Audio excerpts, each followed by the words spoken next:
योना पहला बाब। खुदावंद का कलाम योना बिन अमित्ती पर नाजिल हुआ कि उठ, उस बड़े शहर नैनवा को जा और उसके खिलाफ मुनादी कर, क्योंकि उनकी शरारत मेरे हजूर पहुंची है। लेकिन योना खुदावंद के हजूर से तरसेस को भागा और याफा में पहुंचा, और वहां उसे तरसेस को जाने वाला जहाज मिला, और वो किराया देकर उसमें सवार हुआ, ताकि खुदावंद के हजूर से तरसेस को अहले जहाज के साथ जाए। लेकिन खुदावंद ने समुन्दर पर बड़ी आंधी भेजी, और समुन्दर में सख्त तूफान बरपा हुआ, और अंदेशा था कि जहाज तबाह हो जाएगा। तब मल्लाह हरासान हुए, और हर एक ने अपने देवता को पुकारा, और वो अजनास जो जहाज में थीं समुन्दर में डाल दीं, ताकि उसे हल्का करें। लेकिन योना जहाज के अंदर पड़ा सो रहा था। तब नाखुदा उसके पास जाकर कहने लगा, तू क्यों पड़ा सो रहा है? उठ, अपने माबूद को पुकार, शायद वो हमको याद करे और हम हलाक ना हों। और उन्होंने आपस में कहा, आओ हम कुर्रा डालकर देखें कि ये आफत हम पर किसके सबब से आई। चुनाचे उन्होंने कुर्रा डाला, और योना का नाम निकला। तब उन्होंने उससे कहा, तू हमको बता कि ये आफत हम पर किसके सबब से आई है। तेरा क्या पेशा है, और तू कहाँ से आया है? तेरा वतन कहाँ है, और तू किस कौम का है? उसने उनसे कहा, मैं इब्रानी हूँ, और खुदावंद आसमान के खुदा बहरो बर के खालिक से डरता हूँ।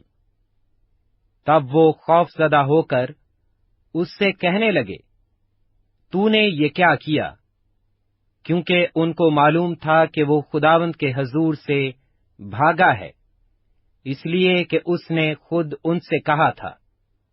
तब उन्होंने उससे पूछा, हम तुझसे क्या करें कि समुन्दर हमारे लिए साकन हो जाए? क्योंकि समुन्दर ज्यादा तूफानी होता जाता था। तब उसने उनसे कहा, मुझको उठाकर समुन्दर में फेंक दो, तो तुम्हारे लिए समुन्दर साकिन हो जाएगा, क्योंकि मैं जानता हूं कि ये बड़ा तूफान तुम पर मेरे ही सबब से आया है। तो भी मलाहों ने डांट चलाने में बड़ी मेहनत की कि किनारा पर पहुंचें, लेकिन ना पहुंच सके, क्योंकि समुन्दर उनके खिलाफ और भी ज्यादा मुजजन होता जाता था।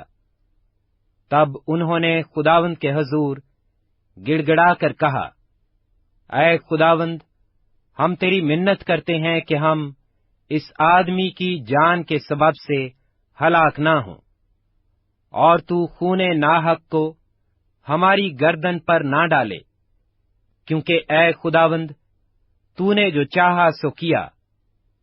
और उन्होंने योना को उठाकर समुन्दर में फेंक दिया, और समुन्दर का तलातुम मौकूफ हो गया। तब वो खुदावंद से बहुत डर गए, और उन्होंने उसके हुजूर कुर्बानी गुजरानी और नजरें मानी। लेकिन खुदावंद ने एक बड़ी मछली मुकर्रर कर रखी थी कि योना को निगल जाए, और योना 3 दिन रात मछली के पेट में रहा। योना दूसरा बाब। तब योना ने मछली के पेट में खुदावंद अपने खुदा से ये दुआ की, मैंने अपनी मुसीबत में खुदावंद से दुआ की, और उसने मेरी सुनी। मैंने पाताल की तह से दुहाई दी, तूने मेरी फरियाद सुनी। तूने मुझे गहरे समुन्दर की तह में फेंक दिया, और सैलाब ने मुझे घेर लिया। तेरी सब मौजें और लहरें मुझ पर से गुजर गईं, और मैं समझा कि तेरे हजूर से दूर हो गया हूँ। लेकिन मैं फिर तेरी मुकद्दस हैकल को देखूंगा। सैलाब ने मेरी जान का मुहासरा किया, समुंदर मेरी चारों तरफ था, बहरी नबात मेरे सिर पर लिपट गई। मैं पहाड़ों की तह तक गरक हो गया, जमीन के अड़बंगे हमेशा के लिए मुझ पर बंद हो गए। तो भी ऐ खुदावंद मेरे खुदा, तूने मेरी जान पाताल से बचाई। जब मेरा दिल बेताब हुआ तो मैंने खुदावंद को याद किया, और मेरी दुआ मुकद्दस हैकल में तेरे हजूर पहुंची। जो लोग झूठे माबूदों को मानते हैं, वो शफकत से महरूम हो जाते हैं। मैं हम्द करता हुआ तेरे हजूर कुर्बानी गुजरानूंगा। मैं अपनी नजरें अदा करूंगा, निजात खुदावंद की तरफ से है। और खुदावंद ने मछली को हुक्म दिया, और उसने योना को खुश्की पर उगल दिया। योना तीसरा बाब। और खुदावंद का कलाम दूसरी बार योना पर नाज़िल हुआ कि उठ, उस बड़े शहर नैनवा को जा, और वहां उस बात की मुनादी कर जिसका मैं तुझे हुक्म देता हूं। तब योना खुदावंद के कलाम के मुताबिक उठकर नैनवा को गया, और नैनवा बहुत बड़ा शहर था। उसकी मुसाफत 3 दिन की राह थी। और योना शहर में दाखिल हुआ और 1 दिन की राह चला। उसने मुनादी की और कहा, 40 रोज के बाद नैनवा बर्बाद किया जाएगा। तब नैनवा के बाशिंदों ने खुदावंद पर ईमान लाकर रोजा की मुनादी की, और अदना वाला सब ने टाट ओढ़ा। और ये खबर नैनवा के बादशाह को पहुंची, और वो अपने तख्त पर से उठा और बादशाही लिबास को उतार डाला, और टाट ओढ़कर राख पर बैठ गया। और बादशाह और उसके अरकाने दौलत के फरमान से नैनवा में ये ऐलान किया गया, और इस बात की मुनादी हुई कि कोई इंसान या हैवान, गल्ला या रम्मा कुछ न चखे और न खाए पिए, लेकिन इंसान और हैवान टाट से मुलव्वस हों और खुदा के हजूर गिरओजारी करें, बल्कि हर शख्स अपनी बुरी रविश और अपने हाथ के जुल्म से बाज आए। शायद खुदा रहम करे और अपना इरादा बदले और अपने कहरे शदीद से बाज आए, और हम हलाक ना हों।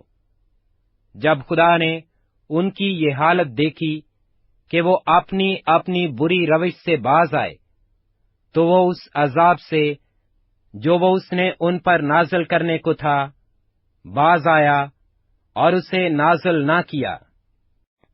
योना चौथा बाब। लेकिन योना इससे नहायत नाखुश और नाराज हुआ, और उसने खुदावंद से यूं दुआ की कि ऐ खुदावंद, जब मैं अपने वतन ही में था और तरसेस को भागने वाला था, तो क्या मैंने यही ना कहा था? मैं जानता था कि तू रहीम व करीम खुदा है, जो कहर करने में धीमा और शफकत में गनी है, और अजाब नाज़िल करने से बाज रहता है। अब ऐ खुदावंद, मैं तेरी मिन्नत करता हूं कि मेरी जान ले ले, क्योंकि मेरे इस जीने से मर जाना बेहतर है। तब खुदावंद ने फरमाया कि क्या तू ऐसा नाराज है?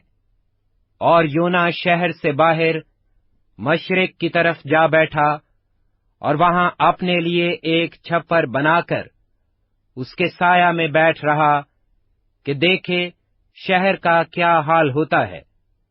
तब खुदावंद खुदा ने कद्दू की बेल उगाई और उसे योना के ऊपर फैलाया कि उसके सिर पर साया हो और वो तकलीफ से बचे। और योना उस बेल के सबब से नहायत खुश हुआ। लेकिन दूसरे दिन सुबह के वक्त खुदा ने एक कीड़ा भेजा, जिसने उस बेल को काट डाला, और वो सूख गई। और जब आफताब बुलंद हुआ तो खुदा ने मशरक से लू चलाई, और आफताब की गर्मी ने योना के सिर में असर किया, और वो बेताब हो गया और मौत का आरजूमंद होकर कहने लगा कि मेरे इस जीने से मर जाना बेहतर है। और खुदा ने योना से फरमाया कि तू इस बेल के सबब से ऐसा नाराज है? उसने कहा, मैं यहां तक नाराज हूं कि मर जाना चाहता हूं। तब खुदावंद ने फरमाया कि तुझे इस बेल का इतना ख्याल है, जिसके लिए तूने ना कुछ मेहनत की और ना उसे उगाया, जो एक ही रात में उगी और एक ही रात में सूख गई। और क्या मुझे लाजिम ना था कि मैं इतने बड़े शहर नैनवा का ख्याल करूं, जिसमें 1,20,000 से ज्यादा ऐसे हैं जो अपने दाहिने और बाएं हाथ में इम्तियाज नहीं कर सकते, और बेशुमार मवेशी हैं।